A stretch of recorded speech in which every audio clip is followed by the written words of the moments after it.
Chapter 36, Endings and Beginnings, 1-2. Chapter 14, Endings and Beginnings, 1-2, 1998. Percy is 22 and 35, Severus is 37, and both are struggling to adjust to life after war.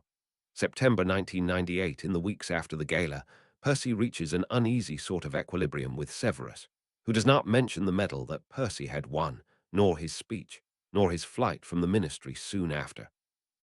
The four books stay quietly on the stool next to Percy's chair, but neither occupant of the small Muggle house brings up the idea of redemption or of healing.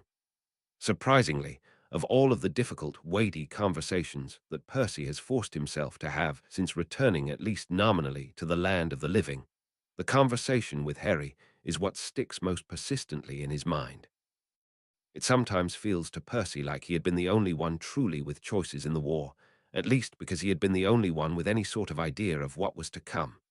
Harry, Severus, Draco, even Dumbledore, all were operating with narrow, specific perceptions of the world, where Percy alone could at least claim to see the bigger picture. Sometimes, Harry's voice will float unbidden through Percy's mind.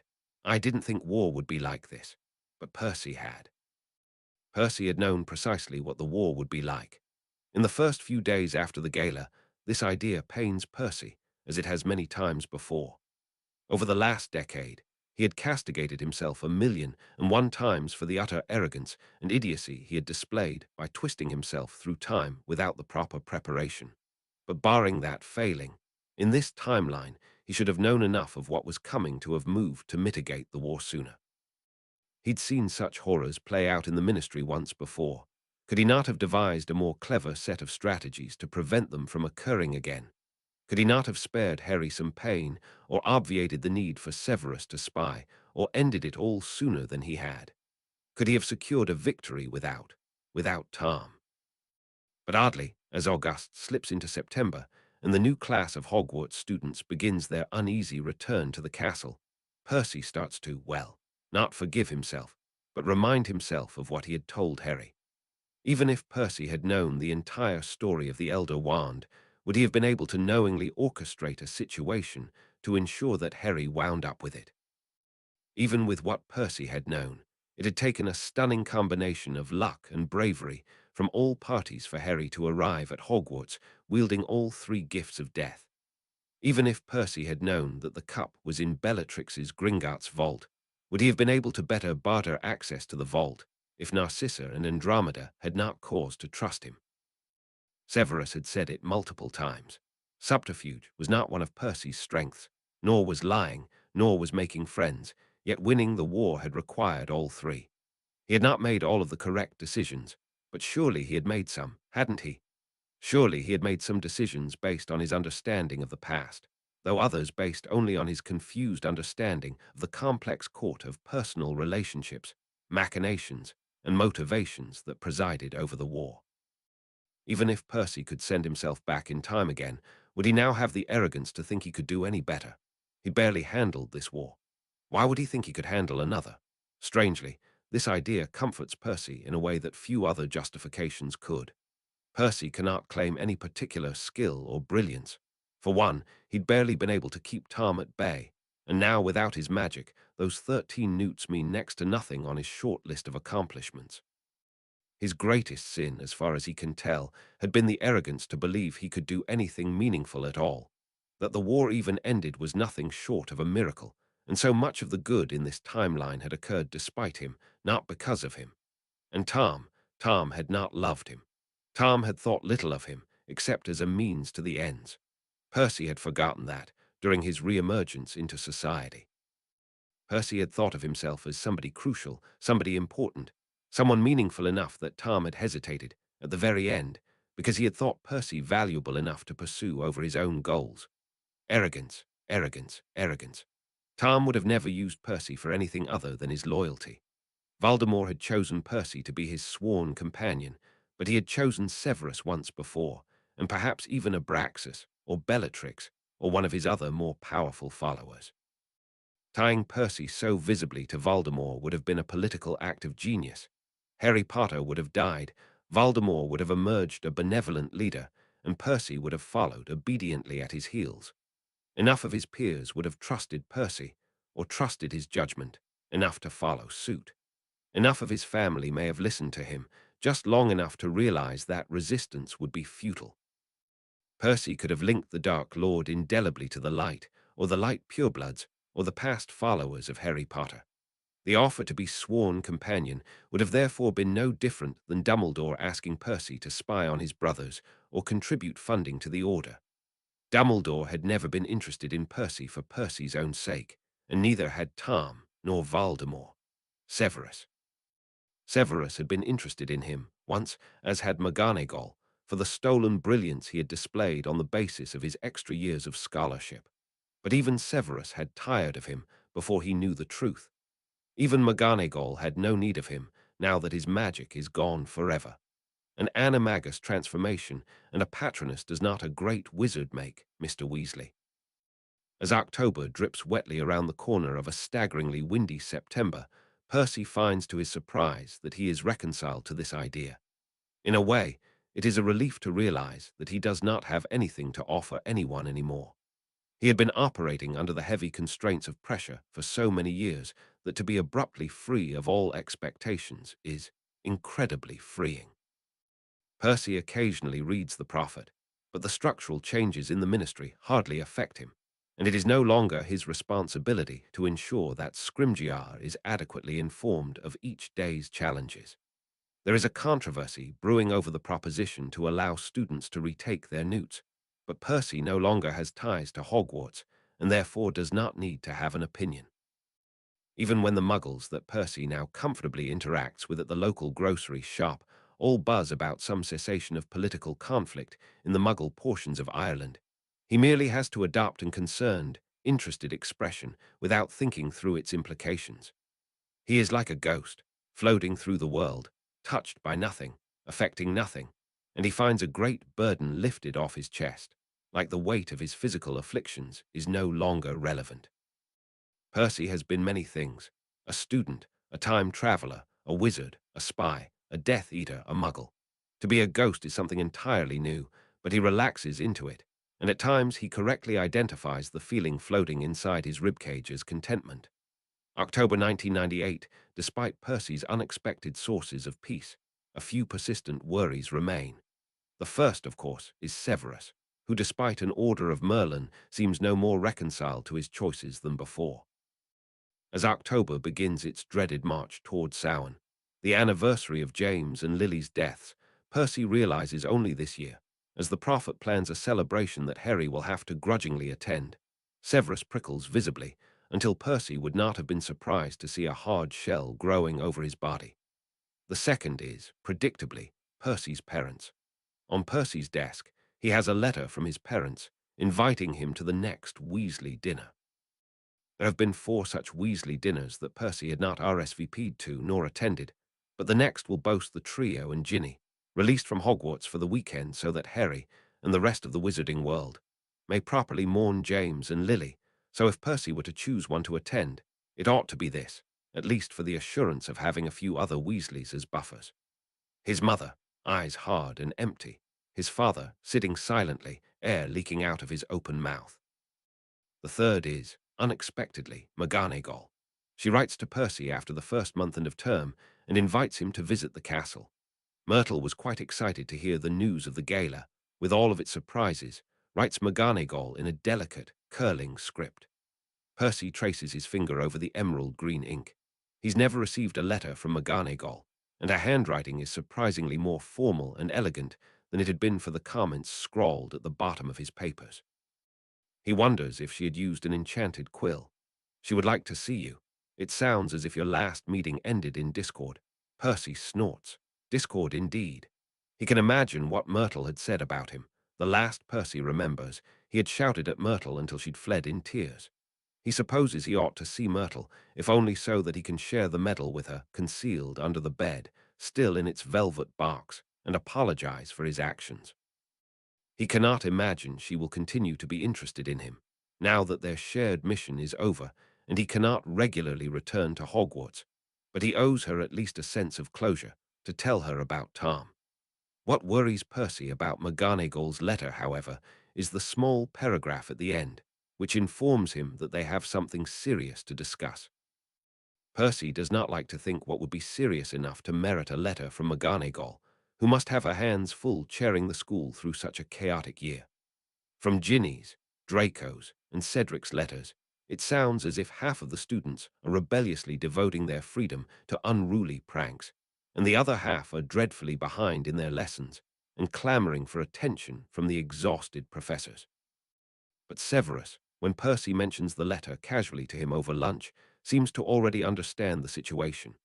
"You should speak to her," he says with a curious intensity. Percy frowns at him over his fork, but Severus does not meet his eyes. Severus has not met his eyes very much for the last month, ever since the gala, and Percy will have to ask why one day, when he feels like risking the uneasy equilibrium they had managed in the interim. Minerva intends well. Percy continues frowning at Severus. The war may be over, but conversations with Severus always seem to engage that same part of Percy's brain that cannot help but rove over each word and pick it apart for multiple meanings. It is the same part of his brain that once delighted in ancient runes or potions or transfiguration. And as always, the little jump that his mind makes before it wakes up is mildly disorienting. What does she intend?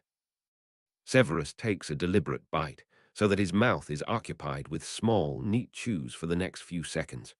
Percy does not let up, continuing to stare suspiciously at the other occupant of the house. If it is not trouble, and despite it all, Percy trusts Severus to tell him if there is trouble, then what in Merlin's name could McGonagall have to say to Percy? Severus resists as long as he can, but the post-war version of Severus is far worse at weathering awkward silences than he'd been before, or perhaps Percy has improved the force of his gaze. Regardless, after a prolonged hesitation, Severus says reluctantly, "It appears that Tom's final stand attempted to pull on Hogwarts magic, in addition to that of his followers. From what I understand, the wards have not fully returned to their previous strength." Percy frowns, strangely unsettled to hear this news so unexpectedly delivered over lunch. You have been working with her." Severus gives a shrug that is too casual to be genuine. "As the previous headmaster," he says, his nose wrinkling involuntarily with discomfort, "I was thought to be capable of providing valuable insight." "I see." Percy turns back to his food. He lasts precisely 3 chews before he swallows and says quietly, "I had not been aware that you had gone to Hogwarts." "I have not," responds Severus severely, and Percy flushes just slightly at the tips of his ears at how transparent he must have been to provoke such a deep, sonorous response. "We have merely corresponded via letter twice. In my last letter, I recommended she may enlist your services as well." "Do not protest that you are a muggle," Severus says sharply as Percy begins to do just that. "As I have said to you before, unless you lost your brain in that confrontation with Tom along with your magic, you may be able to help determine either what harm Tom might have inflicted or how to repair the wards." "How?" Percy asks belligerently. "I cannot sense magic as I once could, Severus." Severus pauses, a pugnaciously green leaf of rocket, arugula hanging from the tines of his fork. Percy had been in charge of lunch, and he'd whisked together some pretentious mustard that his mother would have never authorized him to purchase. "Dijon," Severus had said, pursing his mouth around the pronunciation, which had for some inexplicable reason left Percy's mouth dry, "with freshly squeezed lemon juice, ground black pepper, and a splash of a delicate vinegar." Though simple, these types of fresh salads were to Severus' preference, and so Percy always tried to incorporate them into the meal. "You have sensed my magic," Severus says, as if Percy would lie to him. "I have seen you react to me." Perhaps due to their constant proximity to each other, Percy has found that he has inculcated an awareness of Severus, and the sharp bite of Severus, magic, is one of the few things to permeate the thick glass barrier that Percy now feels exists between him and the rest of the magical world. Yet at the same time, Percy has become very aware of Severus, and so at times he does not know whether he had truly noticed Severus, magic, or just Severus himself. He's not sure it is not just wishful thinking on his part to think he can feel any magic at all. "I'm not so sure," Percy says without explaining further. "When I do notice magic, the magic feels muted. If Tom really did call on Hogwarts magic like he planned, it would require a far more delicate awareness than mine. Perhaps, says Severus neutrally. Perhaps not. At the very least, you could relate to Minerva what Tom planned to do. I do not think I can return to Hogwarts, Percy admits, though the admission stings less than it would have a few months ago. Severus does not meet Percy's eyes as he exhales, his nostrils flaring, and says, I am feeling apprehensive myself. I visited Minerva once, but I believed it would be my last visit to Hogwarts. I would propose we coordinate our visits, if only so that I may aid with the detection spells, and you may aid with determining the results. He pauses and then adds, I believe if we go together it will make the ordeal easier to bear. When Severus says it like that, it would be churlish to refuse, Percy thinks to himself, churlishly. Though he has to admit, a few days later as he waits for Severus to once again dismantle the wards around his fireplace, part of him is excited to return to Hogwarts. There is a satisfaction in doing things that hurt, and Percy at times feels so transient and submerged in that thick glass barrier that walls him off from the rest of the world that to hurt is a relief. Hogwarts is the last place that Percy saw Tom. It was the last place that Percy felt his magic, and the Hogwarts in Percy's soul was the last view Percy had of his soul before he tore it in half with his own hands. They are able to flew directly into the headmaster's office. Headmistress. Percy has to remind himself as he spins through the enchanted green flames, which at least is an easier transition, given that Percy can count on one hand the number of times he had been inside the office. He turns and gives Severus an evaluatory glance as the other man steps outside of the fireplace, but his face is implacable and calm, though of course this office must be full of worse memories for him than it is for Percy. Percy tries to think of when he'd last been here, when Fudge had tried to apprehend Dumbledore, he supposes, his lips quirking slightly at the memory. Thank you for arriving so promptly, McGonagall says, stepping out from behind the desk and moving to greet them. She seems to hesitate with him, and he hesitates back, unsure if he ought to give his old professor a hug or shake her hand or give a brisk update of his whereabouts for the past few months. He nods his head formally, and she does the same, her pointed green hat straight and steady as usual. Mr. Weasley, I was gladdened to see that you accepted the order of the minister. Your speech was notable as well. Thank you, replies Percy politely. He takes the seat that she indicates, which unfortunately places him directly at the eye line of Albus Dumbledore, who smiles at him warmly with his painted face. Percy feels the hint of a chill creep across his shoulders and raise the hairs on the back of his neck. The last time he had seen a portrait in this room, he had had a sudden image of Tom in its place, a sense that these portraits contained magic far older and more powerful than the portraits outside, a sudden flash of certitude that what he'd boldly dreamt of in the privacy of his bed hangings could be actuality. I am so proud of you, says Albus, his eyes flicking between Percy and Severus, who takes the other seat on the other side of the headmistress' desk. Both of you. Hogwarts should be proud to have two such fine graduates. Percy does not need to look at Severus to know that his face must mirror Percy's own. McGonagall, luckily, manages to save them from the inevitable outcome of that conversation by clapping her hands briskly and redirecting their attention to a map spread out on the desk. Percy looks at the map and then does a double take. He knows that map, its carefully inked outlines of each room in the castle, its dizzying array of footsteps as the castle's occupants move about. He made it. Yes, says McGonagall, who had been looking for his reaction. The ghost Myrtle explained to me how to use it. It is a remarkable piece of magic from you both. The creators of the original deserve the most credit, mumbles Percy, not wanting to ruin the day by invoking James Potter or Sirius Black in what will already be a fraught moment. Merely copied it. To successfully create a secondary anchor off of its primary application would be quite complex, corrects McGonagall, laying her hand gingerly on the corner of the map. I admit I am interested to know how you accomplished that without degrading the structural integrity of the original connection. Percy makes an involuntary grimace as he considers it. I don't know, he admits, apologetically, hating as always to arrive at McGonagall's office without an adequate answer. I just used a series of linking charms, powered by runes inked into the parchment, to link this to that. He nods at the headmaster's desk, where the registry is presumably concealed, and then admits in a smaller voice, "I did not consider the structural integrity of the original connection at all." Really? McGonagall prods at the map with her wand, and it unfolds itself, hovering in the space between. With another spell, it lights up, each footstep representing a distinct being pulsing with a faint orange glow. It is almost organic, the way that the map is able to pinpoint so accurately the location of each person. Fascinating magic. Percy is on the map, he notices. He tries not to read too much into it. "I made an anchor off of this as well," he admits, and both Severus and McGonagall glance at him in surprise. "I took a map of London, and I used this to force it to show me Tom's whereabouts as he moved about his life. His history, if you will. It wasn't tremendously useful, since I could not figure out how to correlate the movements to specific years, nor slow the flow of information so that I may consider it in detail. But it is how I found the location of the orphanage where he lived before Hogwarts." McGonagall's look of impressed approval at first warms Percy, before he feels like the bottom of his stomach has abruptly dropped away. It matters not if he was once some sort of prodigy or skilled practitioner of magic.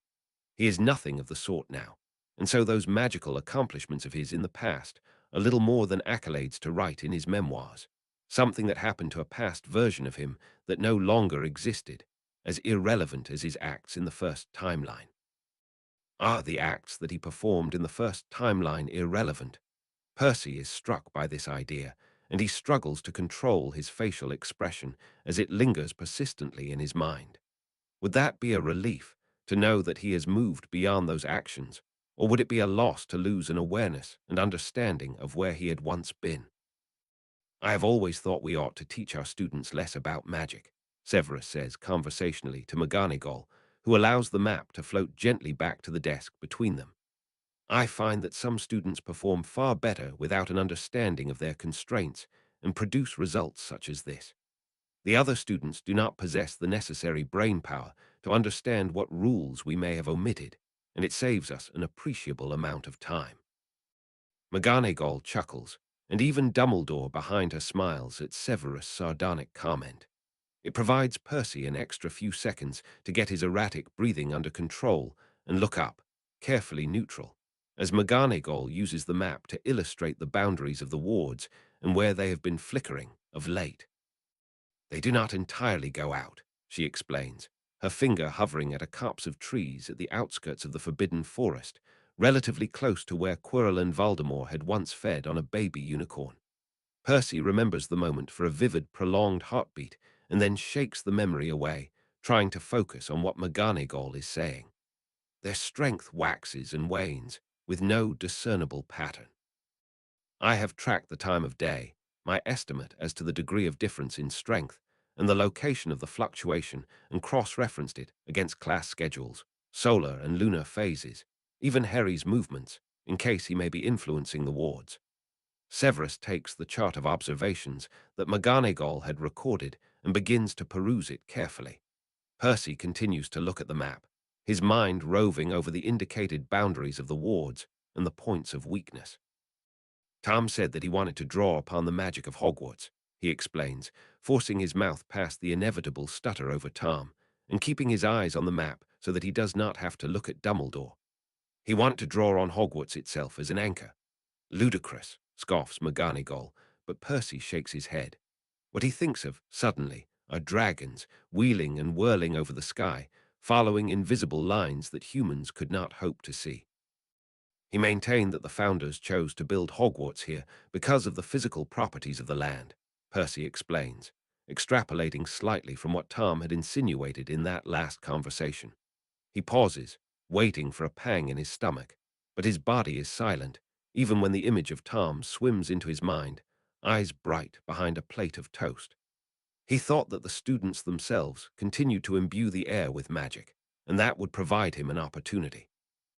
"The land of Hogwarts is not magical inherently," objects McGonagall, "though I suppose that the students do produce magic, which would linger in the area." Percy hesitates and then shakes his head. "Maybe not magical in the way that we are used to," he explains uncomfortably, shooting a look at Severus, who interprets it correctly and comes to his aid. We have reason to believe there are multiple types of magic, Severus explains authoritatively, so that Percy does not have to. We spoke to a Dementor, I will explain more later, Minerva, who mentioned to us that there is a type of physical magic that underpins all creatures and can at times seem to be imbued within the land. We have encountered this magic in a series of caves where Tom hid one of his Horcruxes, and Nicholas Flamel confirmed that he believes the Philosopher's Stone utilizes those properties. You visited the caves? Dumbledore asks over McGonagall's immediate series of questions. Percy watches alertly as Dumbledore's eyes flick first to Percy and then linger on Severus, who carefully looks away with a practiced slide of his eyes. It was Percy who found them, says Severus savagely, with the clear intent to wound, and Percy who drank the potion. Percy swallows, his mouth dry, as Dumbledore stares at him in surprise, the force of his eyes nearly tangible despite the painted form. It reminds him of Tom, suddenly, more than anything else had, and he feels now the queasy squeeze in his stomach that he'd expected earlier. You drank it, didn't you? Severus continues, his voice low and intent. You drank it the night that you died. My dear boy, you went to your death on the brink of despair, says Severus with a hoarse, pained laugh. Percy feels his cheeks flush at the sound, and he glances up at McGonagall, who is strangely silent, staring at Severus with a surprisingly sorrowful expression written across her aged, lined face. What did you see, Albus? What memories did you take with you to the next world? I am sorry, Severus, says Dumbledore, and Severus flinches as if a charm of lightning travelled through his lanky, bended frame. I am sorry that I asked you to end my life. I am sorry I did not tell you of the Horcruxes. I am sorry I did not bring you with me to the caves. Severus is so tense, the muscles in his jaw bulging boulders on his face, that Percy watches him anxiously, expecting him to snap and dissolve into a pile of crumbled bones. Nearly a year I was in this office, he says viciously, after over a decade of service to you, and you could not trust me with your fears. I could not risk that Tom would know what we suspected. We brought him one of his Horcruxes, hisses Severus, jerking his head savagely to Percy, who jumps in response. We brought him a Horcrux as a token of good faith, and that same Horcrux told us where the others were. I concealed far more from the Dark Lord, Albus, than knowledge of the Horcruxes. You did not trust me. Perhaps you thought I would be tempted. Perhaps you thought my hatred of the boy would prevent me from acting rationally. You concealed your partnership with him from me, interrupts Dumbledore, and as Tom once had, he seems to grow in his frame until Percy expects him to step out and strike Severus across the face. That Percy is him goes unsaid. Percy remains silent, as does McGonagall, both sensing that this moment ought to remain between Severus and Dumbledore, who have much still to say to each other. Though Percy has never liked Dumbledore, he is self-aware enough to know that his feelings are inextricably tied to his sense of battered pride, his insecurities, his anxiety that in the first timeline neither he nor Dumbledore had managed to protect his family. What Severus feels for Dumbledore is clearly oceans away from what Percy feels, and it reminds Percy oddly of the moment where Severus had seen Lily emerge from the diadem, and Percy had been struck by the wish that he would never understand such sorrow. You were acting outside of my purview long before the issue of the Horcruxes even became relevant, my boy. I suspected you had the diary long before you gave it to me for perusal. I was not your servant, Albus, unless you were more similar to the Dark Lord than you like to believe, Severus responds witheringly. I investigated the diary thoroughly and thought it to be inert before I brought it to you. I did not purposefully conceal its existence from you, but wished to examine an article of my house before I relinquished it, knowing I would never see it again. You have never trusted me, Albus, beyond what I may do for you as a weapon. Percy had always thought that Severus had agreed to keep their partnership private to protect him, or because he had not believed Dumbledore would allow them to proceed on their path without meddling irrevocably with the timeline. Percy had never known that Severus had felt so strongly about the diary and its threat to Slytherin House, or about Dumbledore, or had entertained his own private thoughts of insecurity about Dumbledore's esteem for him. If Percy had known, He would have told Severus that Dumbledore requesting that he murder him was the highest degree of trust that anyone could bestow on another. "I think we have rather digressed," McGonagall interjects tartly. Percy catches himself exhaling in relief. He does not think Severus hates Dumbledore, any more than he hates the Dark Lord, but it seems clear to everyone in the room that this ought to be a longer conversation, and perhaps one conducted in private. Percy can feel the tension rippling off of Severus' body, a heady rush of heat that sparks uncomfortably on Percy's skin. "I would like us to return to the issue of the wards. Can either of you sense this type of physical magic, or know more about what Tom intended?" Percy glances at Severus, but the other man has shut his eyes, his nostrils flaring, as he breathes deeply in a visible attempt to rein in his anger. That he is so rattled to display his emotions so openly is never a good sign, so Percy clears his throat and says, "During the final duel, Tom began to pull on the magic of all of the Death Eaters in an attempt to augment his own power. I am not sure precisely what he intended to do. It was after Harry survived the Dark Lord's attempt to kill him directly, and Tom was very frightened of him." As he says the words, he realizes for the first time that Tom had been frightened, that his fear had provided that extra edge to his voice and shine to his eyes that Percy had not been able to identify. He had been frightened to see Harry survive a killing curse, and he had been frightened, in Percy's soul, to hear what Percy had to say. Perhaps he was even frightened to contemplate what Percy's offer may mean. Percy's mouth goes dry and he falls silent, sagging back in his chair, as this realization wedges itself solidly in his throat. Tom had been frightened of Harry, yes, but he had also been frightened of him. "So you think he may have begun to pull on Hogwarts magic as well?" muses McGonagall thoughtfully, luckily not pressing Percy further, who has temporarily lost the power of speech. "When he was defeated, I would expect that magic to be released, and we have recorded a surge of magic at approximately that time." Percy shudders to think of it, to think of what must have occurred. His own soul would have split, the surge of his magic sufficient to defeat Tom. His own actions would have been like a small stone dropped into a meandering stream, hardly enough to cause an impact, but Tom's death would have been like a boulder falling from a cliff to the crashing waves below. "But it is curious that the magic did not re-enter Hogwarts," McGonagall continues. "What goes unsaid is that the other Death Eaters retained their magic, or at least had not come forward publicly to claim otherwise." Severus, back in control of himself, speaks again, though his voice is lacking some of its customary velvet. "Perhaps it did, Minerva, but it did not enter the wards itself." "What are you suggesting?" says the portrait of Dumbledore. Severus' fingers twitch against themselves, gleaming and white against his dark robes, but he does not otherwise react. "Merely that we may be better off reconstructing the wards rather than expecting them to self-heal." Percy does not fully listen to the following conversation, which climbs swiftly into heights of the theory of the Hogwarts warding that he has no hope of reaching with a muggle ladder rather than a levitation charm. But he allows his old professors' voices to wash over him as he stares at his hand and tries to move past the thought that perhaps he had frightened Tom, that perhaps Tom had not known what to say. Why should it matter to him? Percy had known in the very depths of his soul that his offer would not have been sufficient for Tom. Harry had given Voldemort the chance to repent, and Voldemort had been no more willing than Tom to admit there was any need for it at all. "I have no need for love," Tom had said, and when Percy had pushed the question further, he had seen the fear and sadness and stubborn anger in Tom's eyes. He had seen Tom's soul himself, seen it irrevocably torn, seen it damaged beyond all recognition. But it does matter to him. It matters to him that perhaps Tom had felt as unsure about Percy as Percy had felt about Tom. Perhaps Percy's actions had been as unpredictable to Tom as Tom's had been to Percy. Perhaps Tom had not known what to make of him, a Gryffindor pureblood conspiring to defeat one Dark Lord, only to shelter and nourish that same Dark Lord's soul.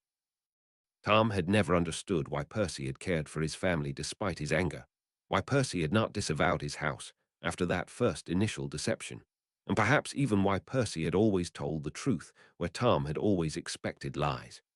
Tom had never fully understood Percy, as Percy had never fully understood Tom, and both had navigated their relationship by guessing at each other's motives. Perhaps Tom had tried, in his own way, to indicate his favor for Percy. He had left him gifts, and he had taught him magic, and he had protected Percy when he could. He had trusted Percy more than he had trusted anyone, perhaps more than even Abraxas, who had never, Percy had suspected, learned of Tom's inauspicious beginnings, and he had been jealous when he'd thought Percy had preferred the Dark Lord's company. Percy had never known what power exactly the diadem gave Tom, whether Tom could see his soul or sense if he was telling the truth, or whether it gave him nothing other than the power to take a form. But Tom had been created from his own wand and a founder's artifact and Percy's magic, and he had trusted Percy. And at the very last minute, he had hesitated. And suddenly, staring over the desk at the portrait of Dumbledore, who was shifting around in his frame as he contributed to the discussion, 3 generations of Hogwarts headmasters in one room and many more lining the walls, Percy thinks that he understands Dumbledore, or at least what Dumbledore had told Harry. All of Percy's actions had been leading toward that one moment of hesitation, that one glimpse into Tom's human mind, and that moment of hesitation had been enough for Percy to defeat Tom. It had been enough for Percy to understand that he had to defeat Tom, that Tom was more dangerous because he was human, that because he was ruled by his fears and desires and insecurities and hatreds, that he would not hesitate to burn their world to the ground. It was precisely because Tom could be saved that his choice to deny that path was so dangerous. Perhaps Dumbledore had seen that in a younger Tom, far before anyone else. Perhaps he had thought it worth it to sacrifice one boy for the sake of wizardkind, just as Percy had been willing to sacrifice Harry, had for an entire year forced himself to be reconciled to the idea of sacrificing Cedric.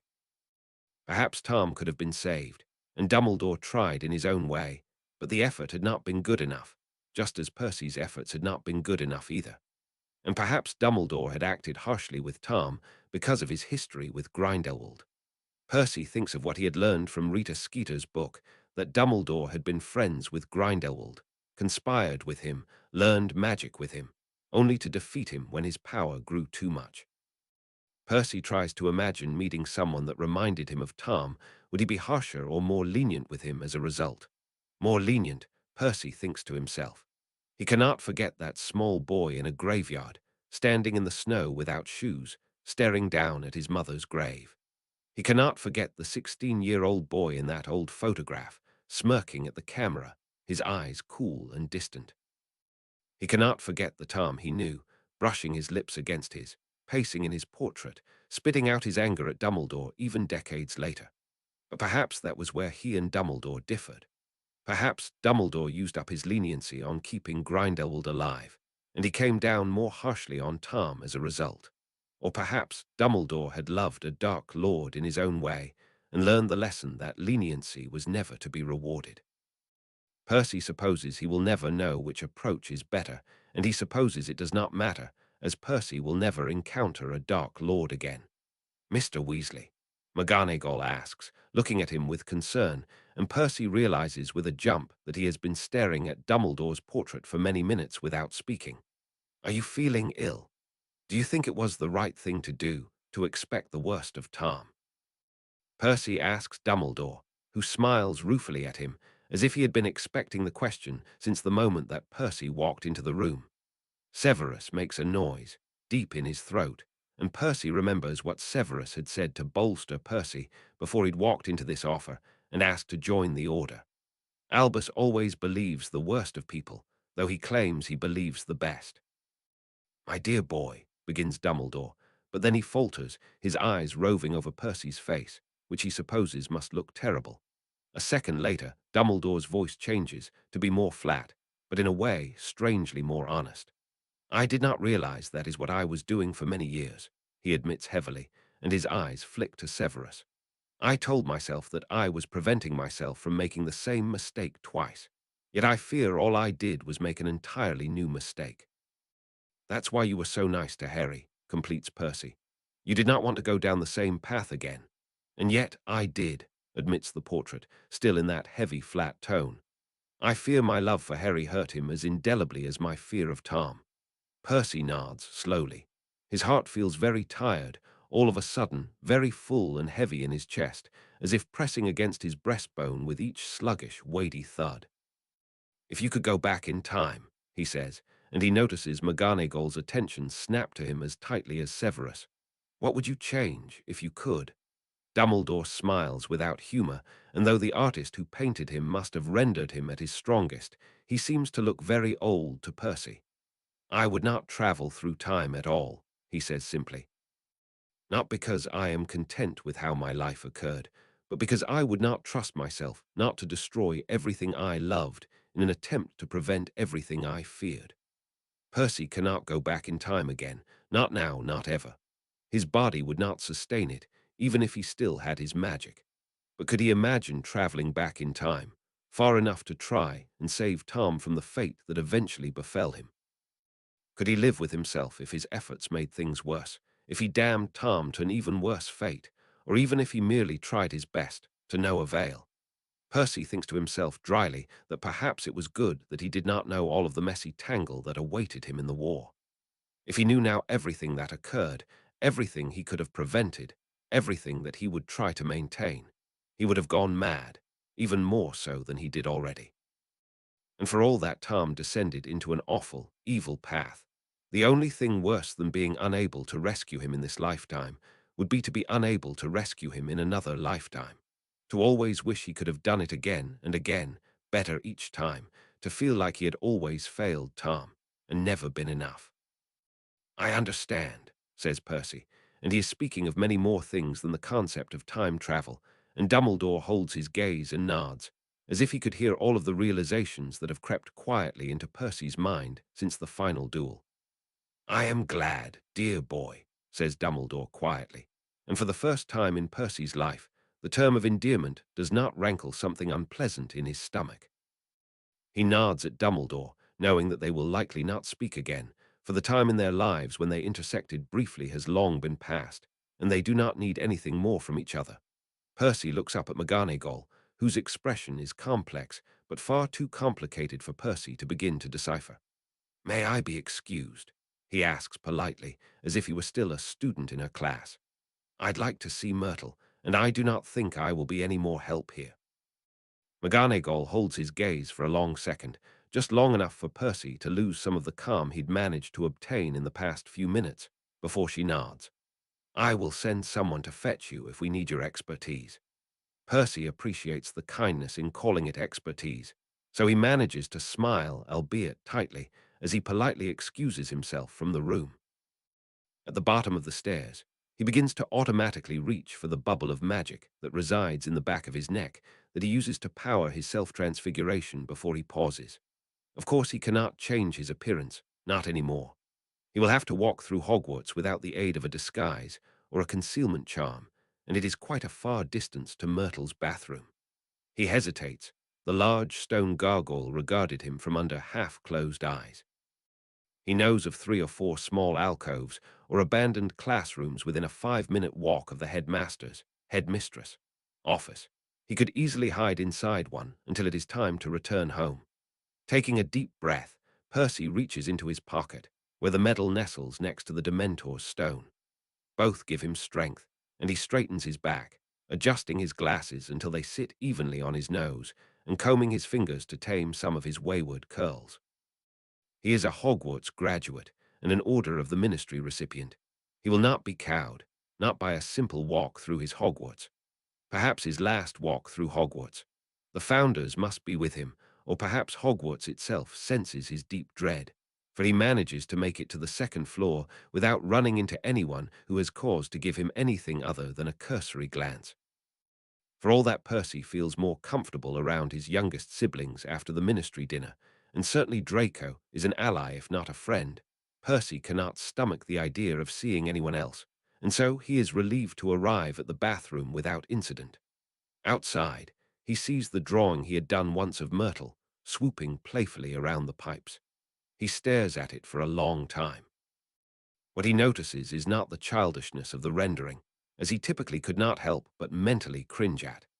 The emphasis on the hair, where he had pressed his charcoal too deeply into the paper in an attempt to convey the glistening strands of Myrtle's plaits.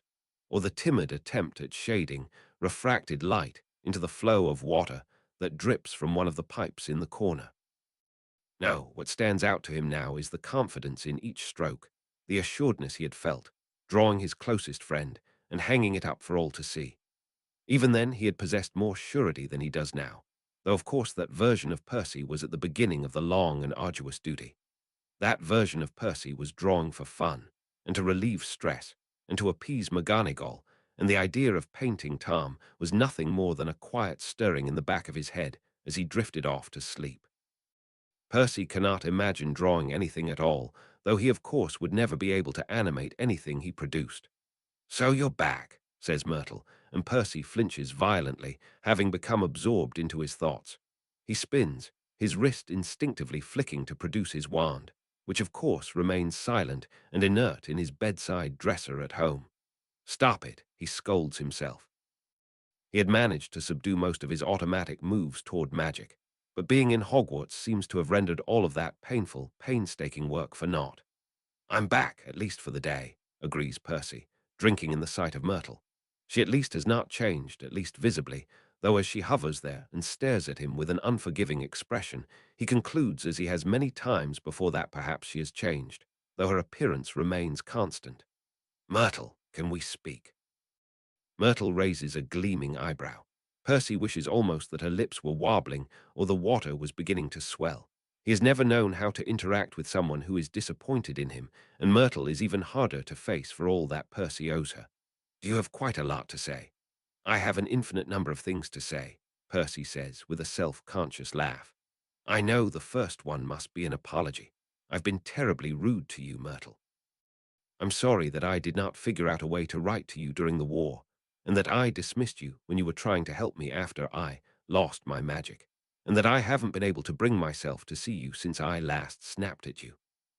Myrtle does not say anything, though her form seems to soften just marginally, the edges blurring into the late afternoon sunset that struggles through the high, cathedral-like windows.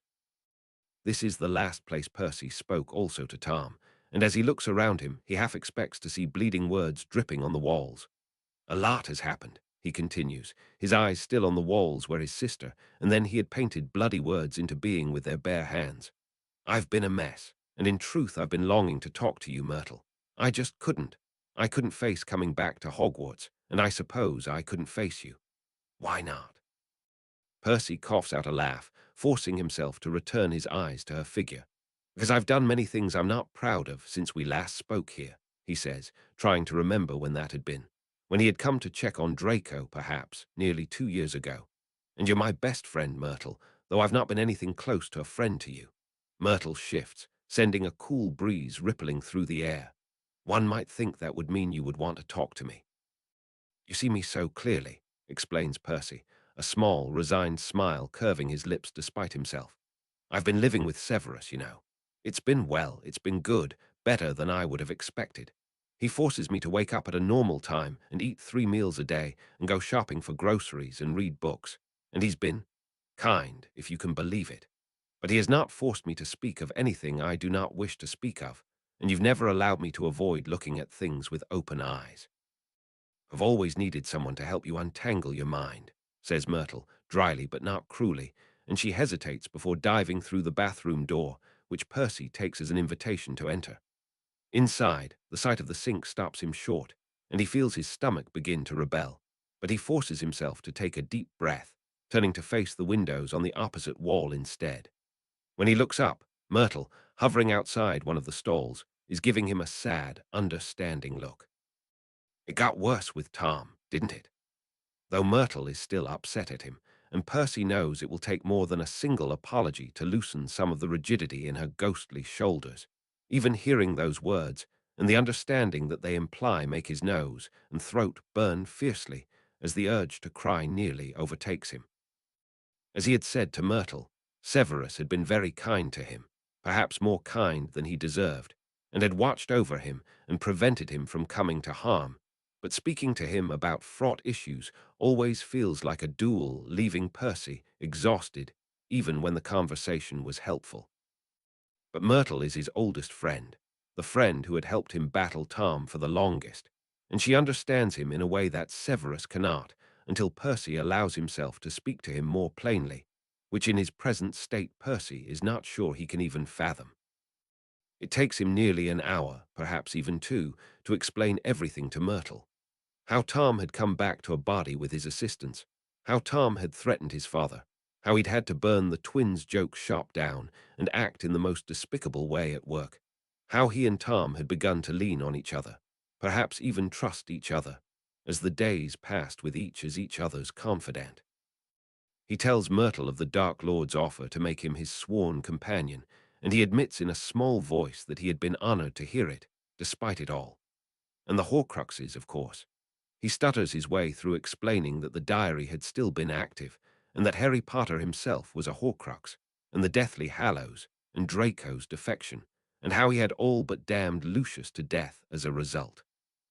Myrtle listens quietly, though she interrupts occasionally to ask him clarifying questions, or to explain how something Percy says corresponds to some of her own experience. And when he needs to take a gulping, solidifying breath after the first torrent of words dries up, she gives him the kindness of time to collect himself, explaining in turn how she spent the year aiding the DA, rallying the ghosts to protect the students against the Carrows, sowing chaos and misleading the professors, and acting as a go-between when Severus could not openly communicate to Ginny or Cedric. But Myrtle, being Myrtle, only gives him a limited amount of time before she dives into the main point. There's more, isn't there? You said that things got worse with Tom, but you haven't said anything that's any different than before. Percy rubs at the bridge of his nose. At some point during his monologue, he'd given up on standing and slid to the floor, his robes crinkling underneath him as he leaned against the stall door. He hoped that Filch, or whoever the caretaker is, had cleaned the floors recently, but at the time he had been too tired to care that his robes may get soiled. Percy formulates several different ways to say what is on his mind before eventually just admitting, "I began to care for him, Myrtle." "You cared for him even as a diary," she points out. Percy smiles bitterly. "I began to care for him even more."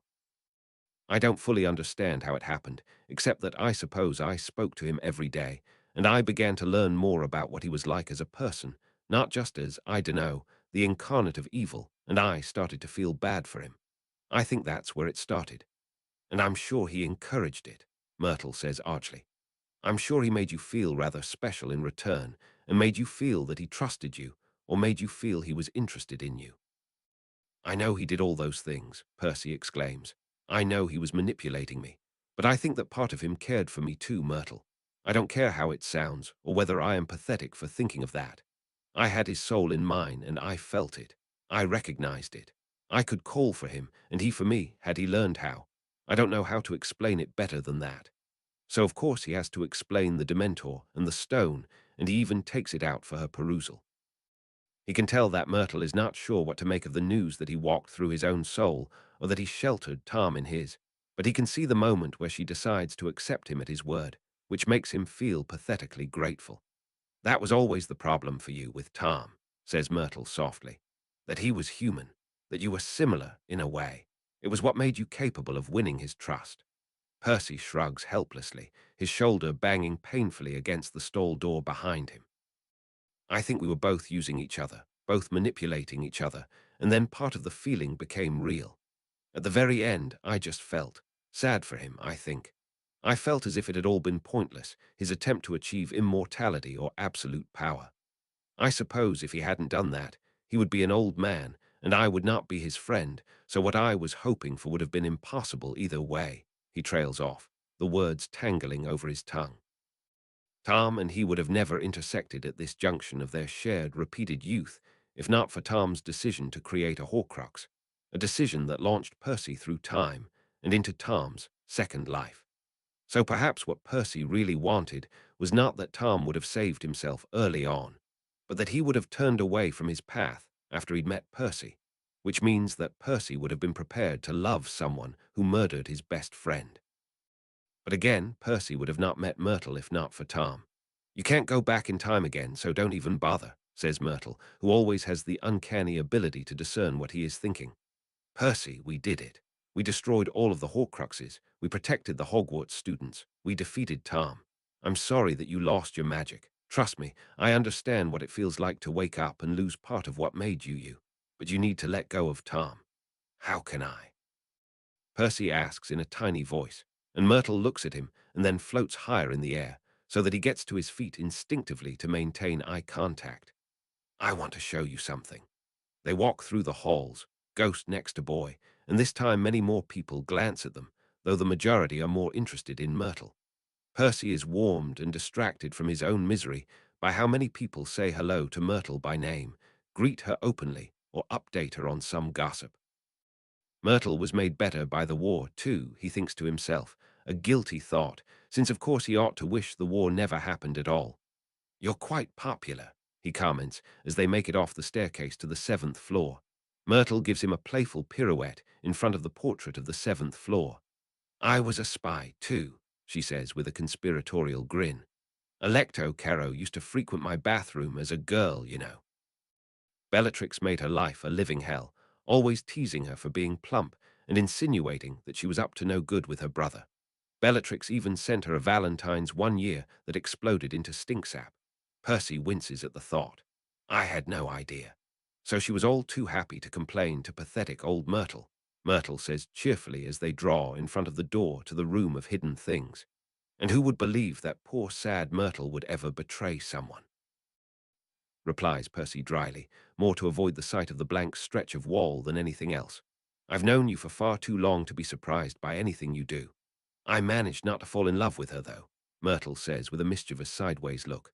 Percy expects for a second to be offended, but eventually he has to laugh, shaking his head. Severus was a spy for the Dark Lord and Dumbledore, and managed the same, so I think the problem was just with me. What are we doing here, Myrtle? Walk back and forth and think, I am looking for the resistance, Myrtle instructs, and Percy obeys. As the door appears, she adds, anything's possible if you've got enough nerve. Percy frowns on her, but understanding replaces puzzlement as the door accepts the password and swings open. Looking at Myrtle for support, Percy gingerly walks inside. Ginny came up with that, Myrtle says from behind him as Percy stops in his tracks, awed. There are dozens of beds hanging from the ceiling and a large central desk with chairs gathered around it, facing a series of blackboards. Next to the boards are bookshelves crammed with papers, and a large map of Hogwarts takes up the rest of the wall. On the other side of the room there are desks laid out in a jumble. What is this place? The heart of the resistance, Myrtle says proudly. Sleeping over there, behind the bunks, is a passageway to the kitchen. Mimsy was a huge help, Percy. She figured out a way for us to order the house elves to bring food without conflicting with the Carrow's orders.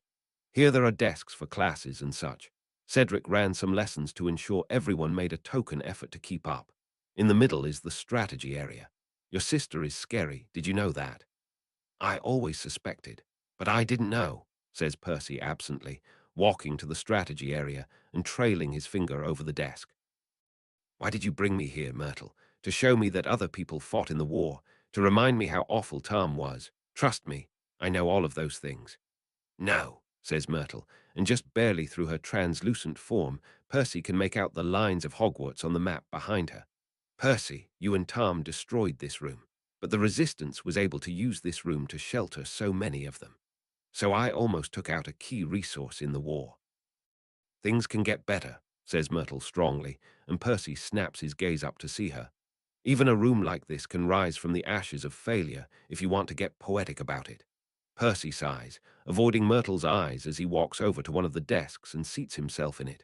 On the corner of the desk, someone had scratched DT plus SF, and he traces his fingers idly over the grooves. I don't know what to do with myself now, he admits softly. Tom is part of it, but he's just one part of it. My magic. I bet you never carved your name into a desk, Myrtle says, floating to his side and examining the carving. I bet you've never been on a date, in this life at least. Is this supposed to help me? Percy, I'm dead. At this strange edge in Myrtle's voice, Percy looks up, shocked, to see Myrtle looking very much as though she were carved from silver. I can experience new things to some extent, and thanks to you I've learned to exert myself physically on the world too. I helped to destroy a Dark Lord. I spied on the Death Eaters for the Resistance. But she adds firmly as Percy begins to shift impatiently, I never went on a date either. I never even kissed a boy.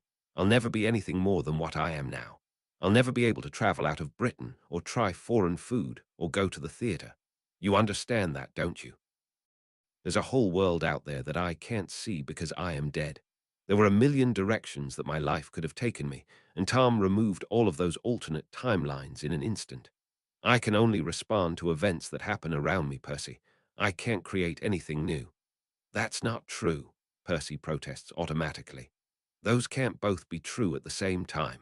Perhaps you can't leave Hogwarts, but you can't say that you're just floating around passively, Myrtle. You forget that I've seen you change too. But there is a part of me that I gave up when my life ended, Myrtle says softly. And though you think otherwise, it's more than you gave up to kill Tom. I can't fall in love, but you can, Percy. You can drink wine in France or ride on a Muggle aeroplane. You can visit your parents. I never saw my parents after they came to Hogwarts to collect my body, and they were proper Muggles, so I couldn't even say goodbye to them. I called for them and they couldn't hear me, Percy. Your parents can still hear you. Percy frowns down at the table, wondering who carved their name, who had fallen in love in the middle of a war. I once asked you to let me die, and I don't want that anymore because you're right, Percy. I still exist, and that means something, even though I'm dead. But now I'm asking you to live for me, or for Tom, or for Severus, or for your parents, or for yourself, ideally. Don't waste this, Percy. You survived. That should mean something. Percy leaves Myrtle with the medal, which she requests he affix to the wall next to her portrait, feeling infinitesimally lighter yet notably more conflicted. As he walks aimlessly around the Hogwarts grounds, waiting for Severus to fetch him, he does not think of Tom, or even of Fred or George, or Ginny or Cedric, or even Penny. He thinks first of Henry, of his insistence that all Gryffindors attend their house matches, how he'd struggled that first night as prefect to keep track of all the first years, but eventually learned all of their names. He thinks of Henry refusing to speak to him because he had offended Landon, but also of Henry and Mariana ensuring he eat lunch on the days where he'd otherwise disappear into the library, and Henry championing games of exploding snap rather than gobstones after Percy's embarrassing outburst, and how frantically he had fretted over the valentine he'd sent Mariana when he was courting her. Mariana had quit most of her electives, but she'd had dozens of friends, too many for Percy to count. And by her 7th year, she had a following of younger girls who would go to her for advice, including, Percy suspected, his own sister. Even Alex had been popular in his own way, though he spent most of his time with Oliver and Katie, the Quidditch team's most loyal fan.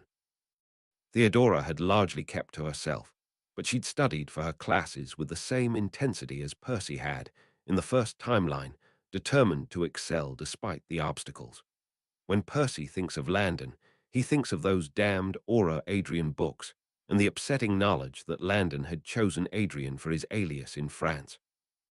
It would have taken someone like Landon to believe enough in the impossible to pursue the Founder's artifacts so seriously, and to believe himself capable of international espionage.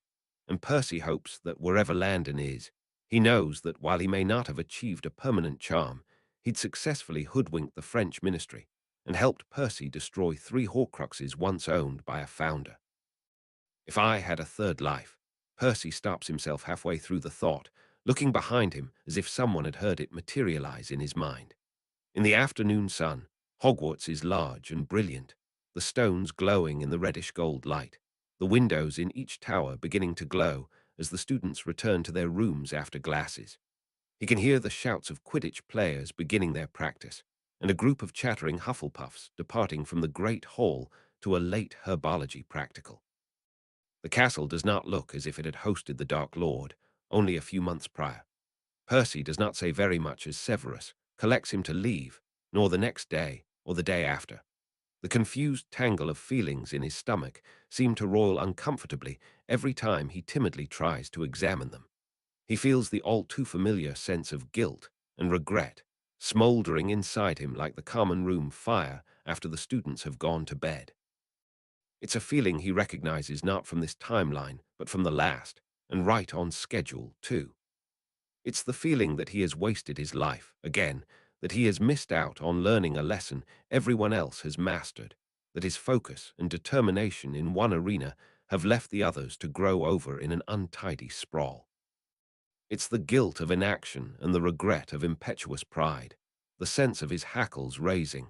He had no choice but to act how he did, warring against the sickly sweet knowledge that he'd had every opportunity to choose differently in this timeline, and he'd failed to do so.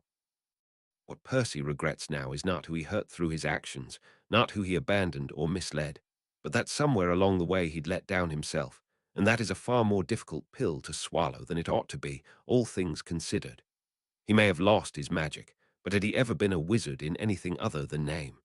What did he have to boast about? A few outstandings, an unreliable patroness.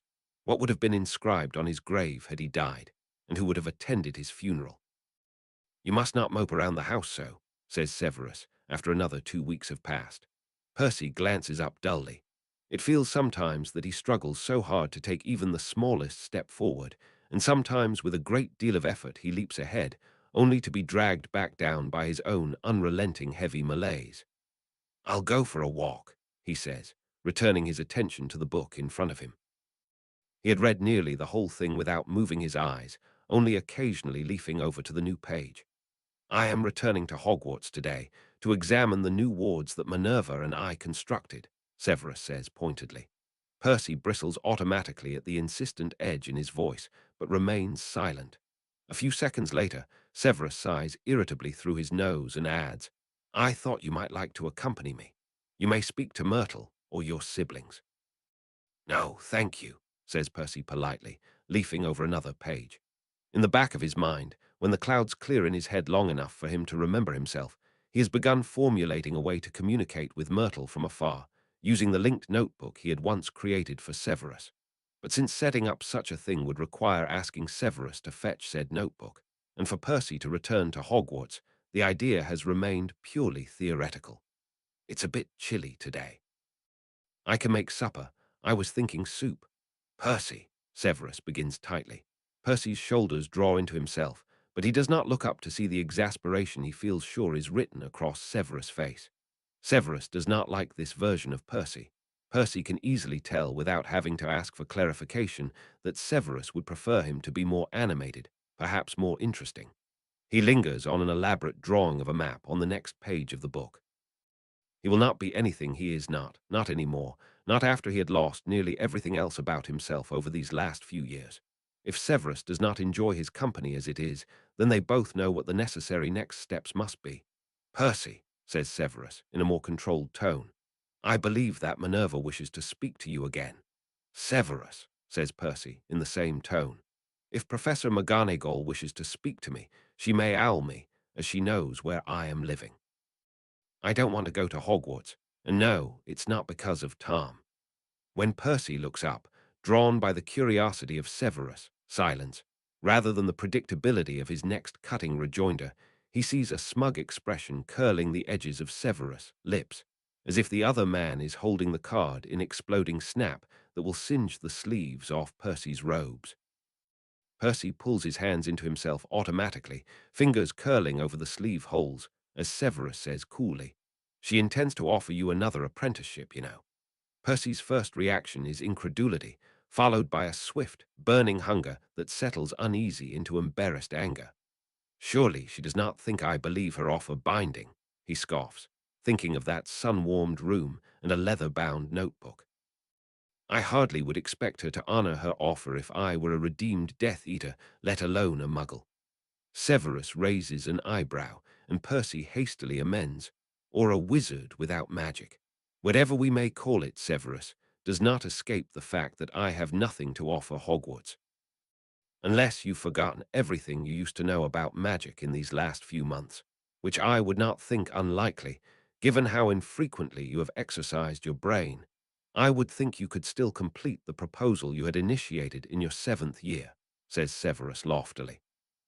Percy imagines for 1 silver second what it would be like to return to Hogwarts, to the castle filled with magic he cannot access, in order to bury his head in the library and pursue the dizzying flights of incredibly magic, to explore soul magic while his own soul whinged in pain, to write spells that his own body has no hope of willing into being.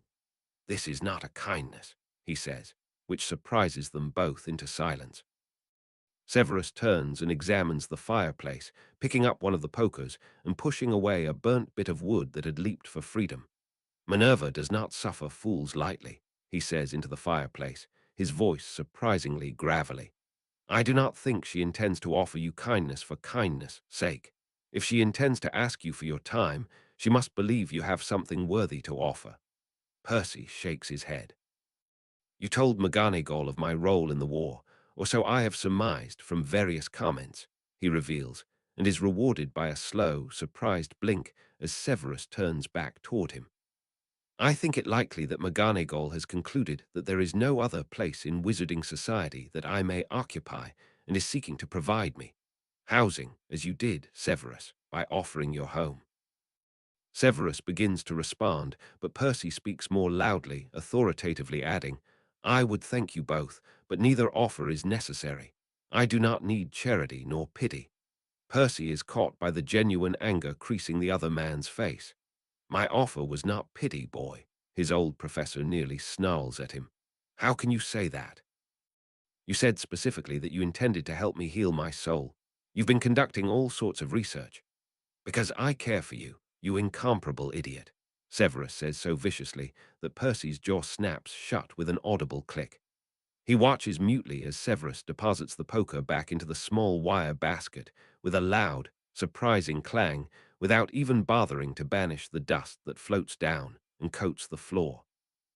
"You continue to believe the very worst of everyone. Even Tom knew to recognize genuine loyalty when it was offered to him. Severus, I have not asked for you to care for me in return," continues Severus mercilessly, "but I have expected a modicum of mutual respect, given our intertwined history. I have made my home open to you, and I have offered to help you, and I have weathered your adolescent tantrums with patience, but I will not continue to invest myself in your well-being if you do not appreciate my efforts." At the doorway, Severus pauses and says threateningly, "You must respond also to your mother. She has written to invite me to the supper party she is hosting on Halloween, and as I have no intention of attending, I wish for you to convey my regrets." Percy sits back in his chair, feeling acutely like a small child, as Severus sweeps imperiously from the room. Why is it, he wonders dispiritedly, closing his book, that he can no longer speak to Severus as he once had been able to before the war? By all accounts, their relationship should have improved. "I care for you," said Severus, as if such a notion would not have been unthinkable even a year prior. But instead it has deteriorated to the point where Percy does not know if they are equals, or professor and student, or healer and patient, or friends, or merely strangers sharing a house, a small muggle house that Percy has begun to think of as home. Part of his conclusion, he realizes after an extended walk, not wanting to be home when Severus left for Hogwarts, is that Severus has not been acting with his normal constancy. Percy had seen vulnerability in Severus' eyes over breakfast, and pain written across his face throughout arguments, and insecurity in the lines of his dress robes as he strode through the ministry like a man facing the gallows to receive an award. By Severus' own admission, he did not know how to heal himself from the scars of war any more than Percy did. In a way, this makes Percy feel as if they could be equals, or perhaps even friends, and in Percy's calmer moments he thinks about how he could help Severus through his own pain. Yet Severus also cooks more competently than Percy would have ever received, and navigates the confusing flow of peace logistics, money, lodgings, food, easily, and researches Percy's condition for him, and often manages to say the right thing in the midst of Percy's extended tantrums. He was proving to be instrumental in repairing Tom's damage on the wards, or so Percy had surmised from his frequent correspondence with McGonagall. Percy has no doubt that if he did decide to focus on his lack of magical core or his torn soul, the Dementor's stone is still in his pocket, though he only touches it cautiously with a finger and never takes it out entirely. Then Severus would be ready with diagnostic spells and hypotheses and healing potions. After an hour alone in the house, the silence echoing loudly in Percy's ears, he feels sufficiently terrible enough to respond to his mother too.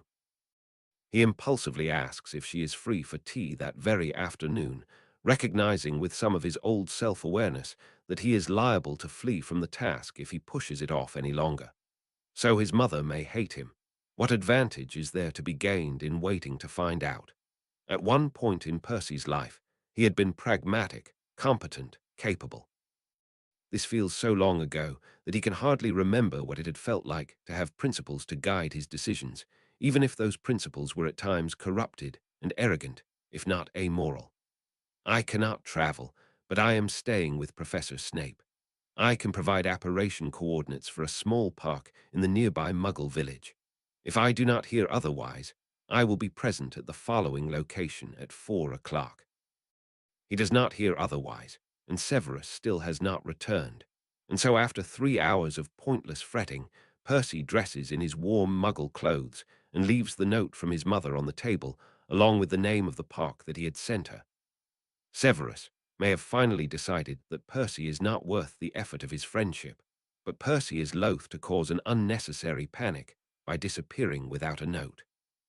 It is a shock to see his mother so suddenly in the small Muggle park, seated at a Muggle picnic bench, her graying red hair pulled back into a ponytail, and wearing a dark navy jumper and trousers.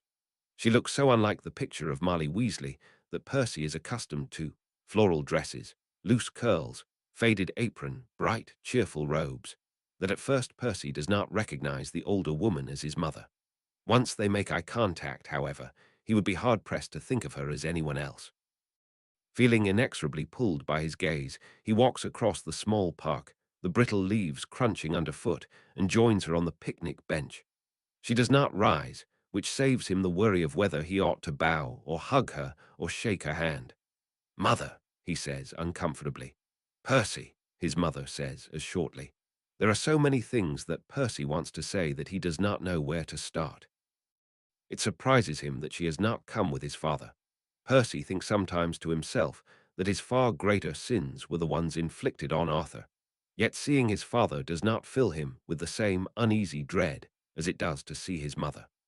He wonders now if Severus feels the same, which is why any mention of Eileen Prince has quite the opposite effect on him as mentions of Tobias Snape.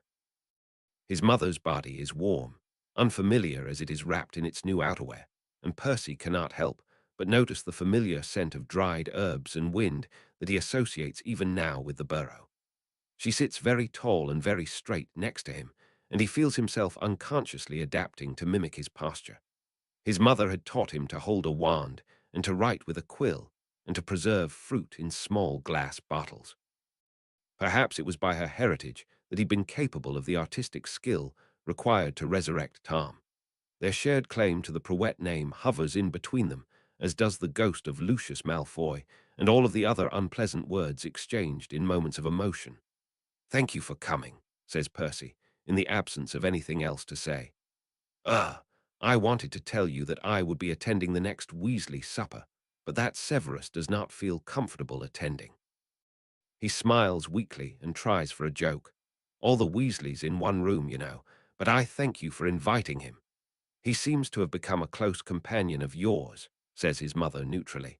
He searches for malice in her tone, but hears nothing other than the same discomfort he feels inscribed across his shoulders. Bill has included a place for him at the wedding. Conversation of the wedding takes them through the next few minutes, but there is only so much that Percy can say about flower arrangements and guest lists, particularly when it is now the spectre of Auntie Muriel that crowds their table, rather than Lucius. Then, suddenly, a glimpse of light peering through the darkening clouds. "Congratulations on your award," Marley says in a rush, and Percy's ears pinken almost immediately. His mother glances across the wooden table at him, and in her eyes he sees again a glimpse of the understanding he'd thought he'd imagined when he met her gaze across the room in the caverns of the ministry. "I thought your speech was very insightful. I didn't know Scrimgeour was going to put me on the spot like that," Percy demurs, but her praise warms him. "But I suspect everyone else already knew."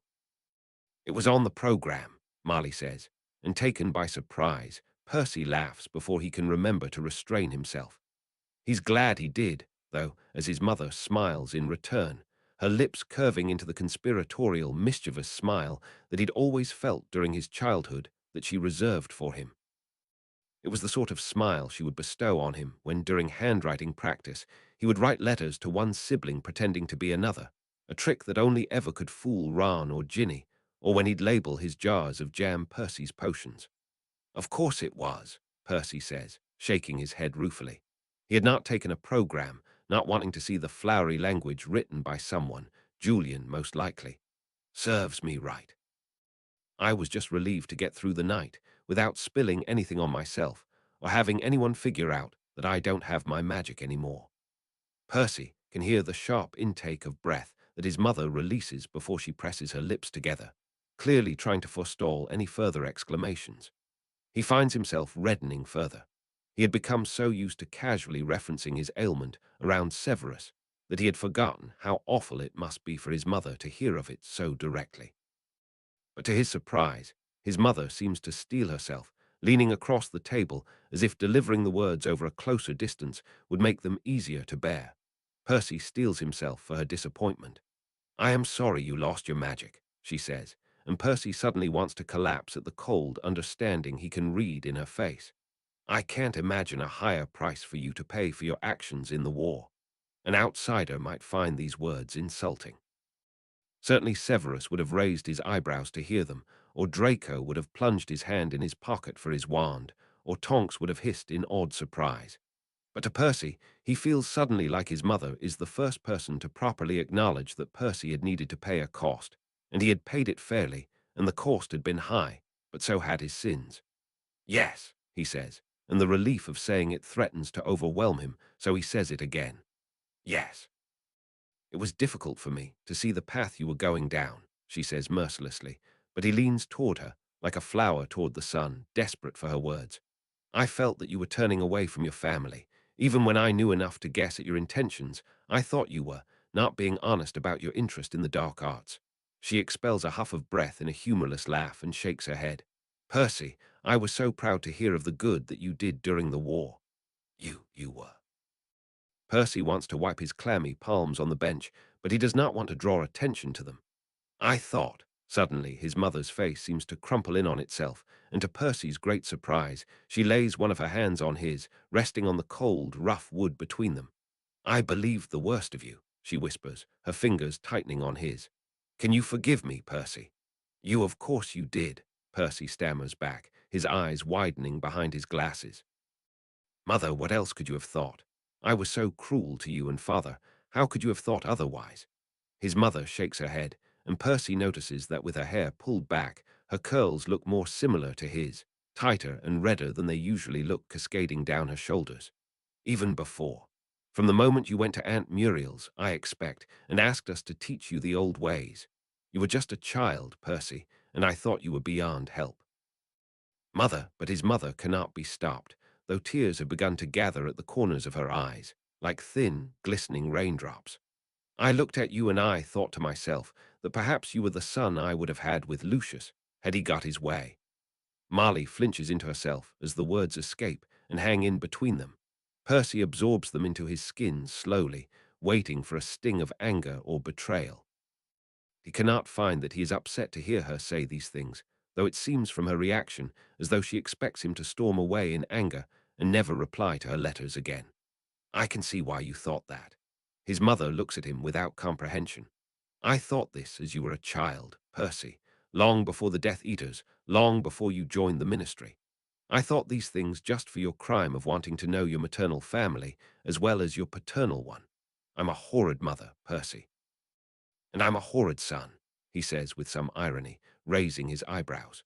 Though he has spent many months being angry at his mother, in some form or another, he finds now that he cannot remember precisely why.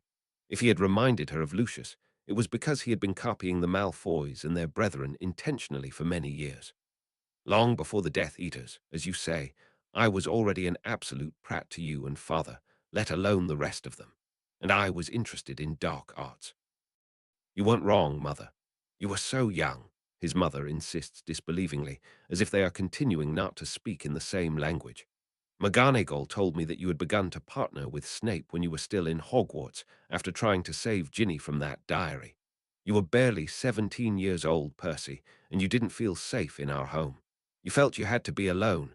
How could I have made you feel like that? Oh, Merlin. Percy stares at his mother with wide, horrified eyes, unable to hear her castigate herself for this clearly incorrect version of events. He really needs to speak to McGonagall and understand what information she had received from Severus and what she felt acceptable to share with a broader audience. Percy had been no hero in Hogwarts nor after, and he certainly had not lied to his parents because he had not felt safe in their home. Mother, that's not what happened at all. I was angry at you and father, but I left because I knew I wouldn't be able to be seen associating with you. You lost your magic because I mistrusted you, continues his mother, pinning him under an awful gaze. We could have protected you, Percy. We could have helped you, supported you from afar. You were so alone. Percy, you are my son. I should have supported you without question, even without the war. I should have thought the best of you rather than the worst. No, mother, no, Percy says, passing a hand over his face. You were right to think the worst of me, for a while anyway. When I stole the diary from Ginny, I wrote to Tom of my own accord, Mum. Not because I wanted to save Ginny, not because I thought I was doing the right thing. I put the entire school in danger because of my curiosity and my arrogance. I thought that Tom would tell me the secrets of the other Horcruxes, but that was no excuse to take him on myself, rather than asking for help. He was an incredibly powerful wizard, Percy, and you were just a boy. He flattered me, admits Percy, meeting his mother's eyes. He told me that you did not care for me, which I knew was untrue, but I let myself believe it. He encouraged me to pursue dark magic, and I did, even though I knew it was wrong. I used him as an excuse to exercise all of my bad habits, and I concealed the truth from Dumbledore, even after the chamber was open and Ginny and Ron were nearly killed. There is no excuse for that, Mum. I was old enough to know better. His mother shakes her head, her voice hushed. Percy, you wrote a part of his soul. You could not have been expected to outwit his influence, particularly at 16. You did not know what would happen. I knew, says Percy, and the truth cracks and shatters between them. I knew, Mum. Her brow is furrowing and she is confused, but Percy is already talking quickly, the words spilling over themselves. I knew because it happened before, Mum. In another life, I was the same evil git that I'd been in this life, and the diary controlled Ginny. And then when the Dark Lord came back to life, he killed Fred, and it was my fault. Mum, like all of this was my fault. He shakes his head, feeling an incredulous laugh bubble up inside him. Even with a lifetime of foresight, I made all of the same mistakes. His mother's wand is in her hand. He notices and feels incredibly sad at the sight, though he supposes it is justified, given that he must sound like a raving madman. What do you mean, Percy? And so he tells her the whole thing. Almost certainly he oughtn't have, and almost certainly this will have consequences he is not prepared to accept. But he cannot sit there in front of his tearful mother and not have her understand how black his heart really is, how arrogant he had been, how incredibly idiotic his actions had been. Society could view him as a hero or a double agent or an opportunistic twat, but his mother deserved to know the truth of what her son was, despite it all. She is very silent for the telling. He does not go into explicit detail. To retell the events of the last decade would take more time and energy than he could summon. But he tells her that he had known many of the details of the upcoming war, and that he'd had every opportunity to learn the rest of the events before twisting himself back through time, but he had chosen not to equip himself with that knowledge. He tells her that he'd known what the diary of Tom Riddle was, but allowed Ginny to write in it anyway. He tells her that he had lied deliberately to Dumbledore, again and again, and only confided in Severus when the other man had forced his hand. He tells her about Tom, that he'd painted a picture of him and enchanted him to live in his flat, and that Tom had nearly killed Arthur due to Percy's incredibly dark life ward, and that Percy had torn his soul into shreds to defeat Tom at the very end. The story seems out of place in this small Muggle park, but then again, so is Percy. Percy does not fit in here, and he does not fit in back in the wizarding world, and he supposes he will never fit in anywhere else again. Certainly, he cannot imagine his family will accept him, once his mother returns to them and informs them of his multi-year deception, his strange, mutant self. At several points during the story, he expects his mother to stand angrily and stride away, or slap him across the head, or burst into tears. At the very end, she only looks at him in silence, and then she does the one thing that Percy would not have expected of his mother, even now.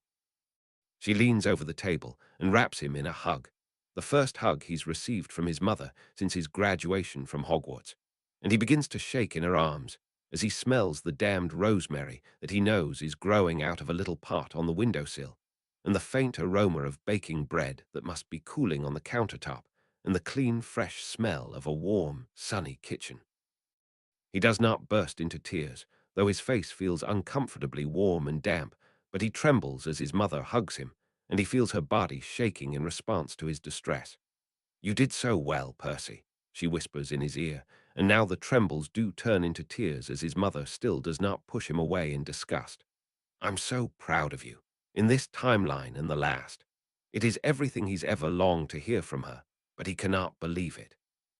He cannot allow the words to penetrate the thick shell he has grown around his chest, the brick walls he has built in his mind in the absence of his mental protections. But the words burrow nevertheless into the cracks in his defenses, stinging painfully as they worm their way into his body, and he finds himself dissolving into an utter sodden mess as he tries futilely to fight them off. "How?" Percy asks, choking over the words, and his mother squeezes him even tighter. In the question are all of the other questions that Percy cannot bring himself to ask. How she can be proud of him when he killed Fred and endangered Ron and traumatized Ginny and involved Charlie and Bill in the war and burned down George's joke shop and nearly killed Arthur. "You are my son in any timeline, Percy," says Marley, and Percy burrows his head into his mother's shoulder, his glasses pressing painfully against his nose. The surface of the table is awkward and cold between them, but he ignores his discomfort. A part of him hopes that this hug will never end, and as long as it continues, he does not have to admit that out loud. "And I am so proud to know you. Can you forgive me for thinking so poorly of you?" "I was really upset," Percy admits with the privacy of his mother's hug, mumbling the words into the embrace. He sounds like he is about 12 years old, which should be even more embarrassing when he factors in his true age, but for this single impossible moment, he does not allow himself to dwell on it. "When you didn't visit me, I thought you hated me. I hated myself," his mother responds, pulling away. "I don't know if you can understand that." Percy huffs out a laugh around the tears, wiping his face on the arm of his coat. "I can, actually," he says, raising his eyes to meet his mother's. "You once said that I was the most like you of everyone. So I did." His mother regards him for a long moment before she bestows upon him a smile, slightly cautious and not effusive, but a smile nevertheless. "Would you like to come to the Burrow for some tea?" "I don't want any tea," Percy says, wrinkling his nose. At his mother's surprised expression, he hurries to elaborate. "Everyone wants to have tea with me now since they can't do anything else, and it's never pleasant. I'm sick of drinking tea. Perhaps a stiff drink," his mother offers, and the novel offer, combined with her unexpected clothing, makes Percy think to himself bizarrely that perhaps he and his mother might have gotten along earlier had they been able to interact in another world. "I'm partial to gin myself." "So am I," says Percy, and he stands, his joints creaking loudly, as if he had been sitting for over a decade rather than a few minutes. "Can you send word to Severus?" "I don't want him to worry." His mother gives him a look that seems to sear and look straight through him. "Yes, I think I'd like to hear more about Severus," she says, and Percy, to his surprise, blushes straight through to his toes. "But yes, I'll send Errol with a note when we're back. I assume you can side along." "Yes," he says, taking her proffered arm. "Yes, I can." And to his surprise, his mother's side along is the first one that does not make Percy feel as though he is going to retch all over his shoes.